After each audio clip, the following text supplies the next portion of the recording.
So today's lesson is on identifying and modeling with relations. So before we start, I want to take a look at the graph of a situation where there is a perfect correlation. In this case, it's an increasing or positive correlation, but it's also a perfect correlation because my data points are right on this line of best fit. So let's look at some other elements of this graph before I try to get into what I want to talk about. I can see that on my horizontal axis, or my independent variable axis, my scale is going up by 30 each time, so equal increments. And I can also see, as it should be, that for every tick mark that I go up, I can see equal increments there. So let's analyze what that means. So on my vertical axis, I'm looking at the distance traveled. So my scale is going up by 50 kilometers each time. And on my horizontal axis, I'm looking at time, and each little tick mark here is representing an extra 30 minutes of travel, right? So there's a really interesting relationship here that I can point out for you. So when I look at this, I see that for every 30 minutes that I travel exactly 50 kilometers. And that's true for every new data point. So in other words, from time 60 minutes to time 90 minutes, the difference is also 30 minutes, right? I've gone 30 minutes. And I've also, in that 30 minutes, traveled an extra 50 kilometers. So the increments are exactly equal.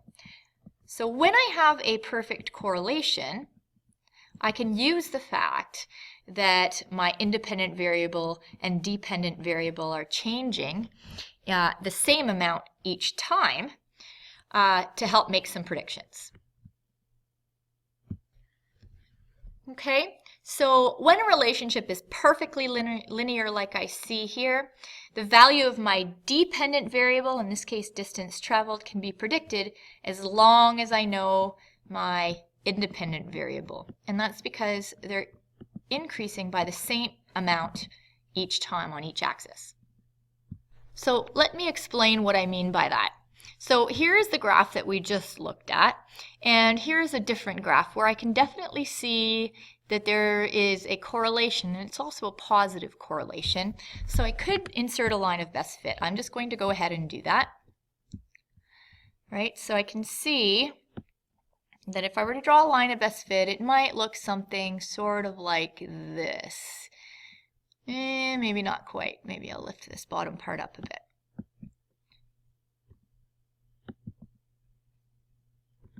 And then bring this down. That looks a little bit better. So now let's take a look at what this graph is trying to, what information is in the graph here. I'm looking at cucumber yield, right? So in other words, how many cucumbers you actually produced as a function of the precipitation or rain, right? So I would guess, knowing that cucumbers need water to grow, that the more rain there is, the more cucumbers I can grow. And that's evident by the data, right? Now it seems like this is not a perfect correlation. So in other words, there are probably other things that might be affecting the amount of cucumbers that grow besides the amount of rain that we're seeing, right? So although the amount of rain can help me predict sort of my yield of cucumbers, I know it's not a perfect correlation. So I can't be 100% sure, for instance, that if there are 40 millimeters of rain, that I'm going to produce 0.4 cucumbers, right? Per kilograms of cucumbers per square meter. I can't really be sure of that. It gives me a good indication, but it's not a sure thing. Over here, the distance traveled, well, it looks to me like this person must be traveling at a constant speed. And so if you do have your car on cruise control, then you can, pretty much be sure that you're going to travel a certain distance in a certain amount of time, right? So, kilometers per minute right? So for instance, if it's 50 kilometers in 30 minutes, then that means it's 100 kilometers in an hour, right? 100 kilometers in 60 minutes. So if you have your cruise control on at 100 kilometers an hour, then you can be sure that your speed will be equal, and that's a perfect positive correlation. So again, when there isn't a perfect correlation, I can kind of make some predictions, but I really can't count on those values as being super accurate. So there's a reason that I showed you the graph with the perfect correlation, because we could see the effect of on the graph of seeing those equal increments. We ended up with a nice straight line, perfectly correlated. But the reality is that we don't need to graph always necessarily in order to know that a relation is a linear relation, right? So I'm going to show you what I mean by that. All right, so here's what this sentence says. Let's just go over it and then I'll explain what I mean by it. So it says there's another way to tell if a linear relationship is linear without graphing. If the independent variable, in other words my x variable, usually the first column, changes by a constant amount. And this is a really big if, because if I don't see my x values changing by the same amount each time, I'm not able to use this method. So keep that in mind. So the way that I'm going to do this is by calculating what we call first differences. Okay, so you calculate your first differences by looking to see how your y variable changes as your x variable changes. So I'm going to show you how to do that. So when I look at this data, I can see that I'm going from 4 to 6 as my x value goes from 0 to 1. So let's make sure that all of my x values are changing by an equal amount. So I'm 0, 1, 2, 3, 4. So my x values are changing by 1 every time. So I can use this method because they're equal increments. When I look at my y values, let's calculate first differences to see what we get. So I'm going to calculate my first differences by taking a look at the first and the second data points, right? So I'm going to subtract it. So I take, and I'm just going to write this as a formula, I'm going to take the first value and subtract it from the second, okay? So from the one before it. So I'm going to say 6 is the second value, take away 4, and that gives me 2. Okay, I'm going to do that now with the next set of data. Okay, so now instead I'm going to use a different color just so you can see more clearly what I'm looking at. I'm going to use maybe blue this time. So now I'm going to look at the next two, right? So 6 and 8. And these are nice friendly numbers. Sometimes the numbers aren't so friendly, and so you can't eyeball it, and so this just teaches you how to do that. So I'm going to take the second value and subtract the first value from it. So 8 take away 2. Oops, 6 rather, sorry, the 6. Okay, 8 take away 6. And that gives me, 8 take away 6 gives me 2. I'm going to do that with a different color now, just for emphasis. Okay, so I'm going to take my second number, not always the bigger number, but the second of the two that you're examining together, 10. I'm going to take away 8. And that gives me 2. Hopefully you're starting to see a trend here. Now I'm going to use orange, just for fun. And I'm going to do my last set of first differences. So you want to do this for all of your data points. So 12 take away 10. Again, not a big shocker here. The difference between them is 2. So I'm seeing that they're going up by the same amount. My y variable is going up by the same amount each time. So what I've done is I've just calculated my first differences. Okay, so all of these are first differences. So when those first differences are all the same, okay, I have 2, 2, 2, and 2. Okay, if they're the same, that tells me that I have a linear relation. This is brutal printing.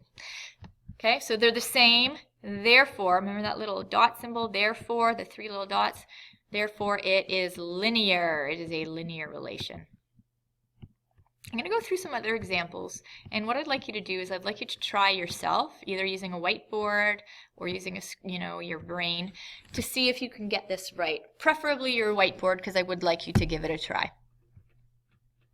So in your notebook, they will word this as follows. So if you're reading this again, you'll understand what it means.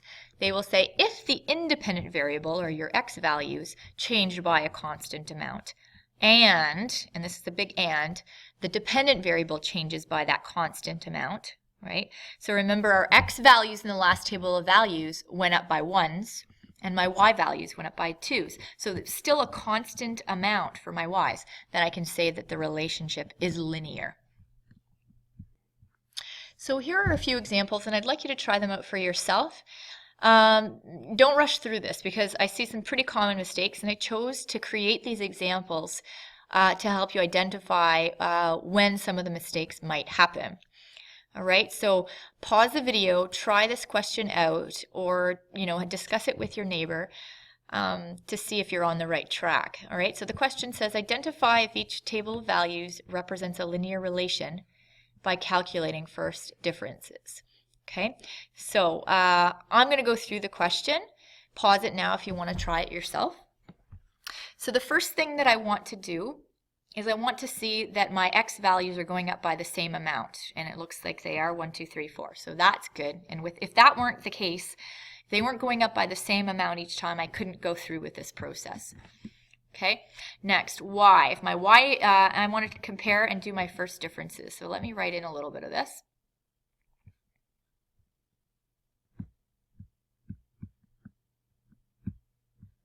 So remember, second minus the one before it. So 2 take away 1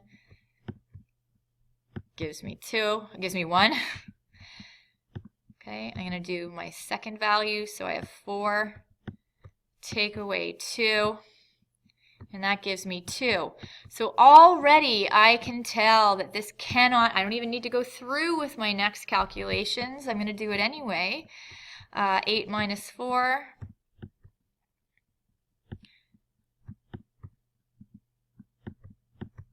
gives me 4.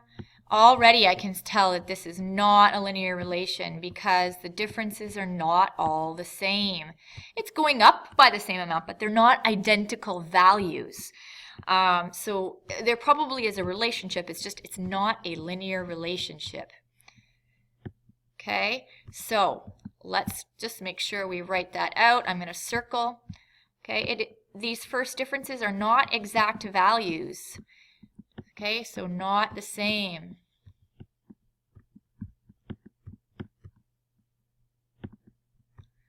And if I see that they're not the same,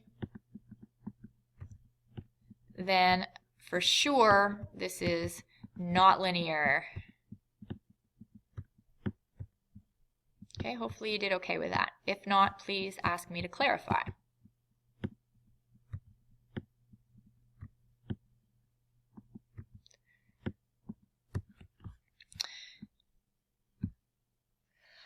Okay, so try out this next example for yourself, and then I'm going to run through it. All right, let's see how you did.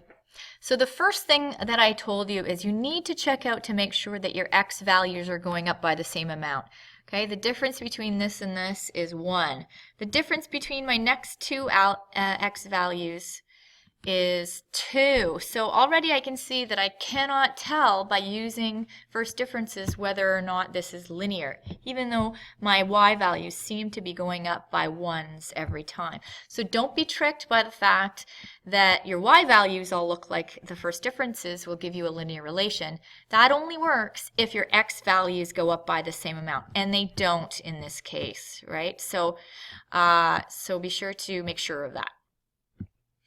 All right, so this last example, I'd like you to also try being aware of the pointers that I've given you just to see how you're doing with this. Again, feel free to ask me questions if you seem to be getting the wrong answers. I'm going to pause the video, try it out, and then I'll come back with my solution. All right, so as always, I want to check out my x values to make sure they're going up by equal increments. So let's just take a look at that. So we can see 0, 5, 10, 15, 20. Those are all equal increments. It's not going up by ones, but it's going up by equal amounts each time. So it's fair for me to try and look at the first differences to see if it is indeed a linear relation. Right? Now, I'm going to suspect that some of you did this backwards, that some of you said 100 minus 90 and got positive 10. And did the same thing the whole way through and got positive 10s overall. So you can still tell that the relationship is linear, so it really depends on what the question's asking you. If they're asking you to simply decide whether the relation is linear or not, then you can answer that it's linear. But if it asks you specifically to prove it by calculating the first differences, then you will lose marks because you did that process backwards. Okay, so I can see that these are all the same values. Okay, so my first differences are all the same. Whoa, my writing here is really not that great. Let me just start that again. Same, so those are all the same values. And so that tells me that this is indeed a linear relation.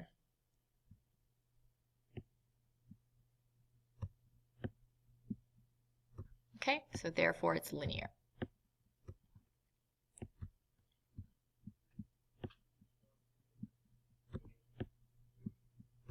So again, if you have questions about this and you want to ask me, feel free to stop the video, ask me to come over and to go through this with you. I'm just going to pause this and we'll take a look at the homework for today. All right, so 3 quick questions for you to do in your workbook, numbers 1 to 3. It'll be focusing on first differences. Again, just call me over if you need some help. Thanks.